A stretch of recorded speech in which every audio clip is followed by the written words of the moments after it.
ဖုံးသက်ဝေးဖတ်ဖို့ຫນွေရှိုးသားနိုင်ငံလောက်အမြင့်ဆုံးတောင်ကုန်းမှာကျွန်တော်နေရာယူထားဆဲပါခင်ဖုံးသက်ဝေးမိုးရီမိုးဦးတွေကျူးပြီးဆိုရင်ပန်းနီနီတွေပွင့်ပြီးဆိုရင်ချွင်းချက်မရှိအယူသီးနေတတ်တော့မှာပဲကျွန်တော်တို့ရဲ့ပုံလိုပတ်စာလေးတွေအကြောင်းချက်ကားထားတဲ့တခြင်းတွေတော့တခါတလေရေးပြဆိုပြပါတယ်ပိုးဖလန်လေးတကောင်တူတော်မှန်တွေကိုချွတ်ချလိုက်တယ်လို့ပေါ့ဘေးလူတွေမြန်မာပေါ်ပါနေပေမဲ့သူ့လေးလံဖိစီမှုနဲ့သူပါခင်မုံတက်ဝေးဒီလိုကြောင့်သာ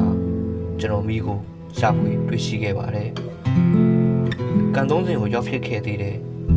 ရှေးလိုင်းလာရအတိုင်းရွှေညိပင်ကလေးတွေဆက်လက်ရွှေလျားနေကြရေလေကျုံးအောင်ငှက်တွေအရင်လိုတေးတီဖောင်ဖွဲ့နေကြတရားပြက်ကြီးရဲ့လက်ကျန်တိုင်းတွေက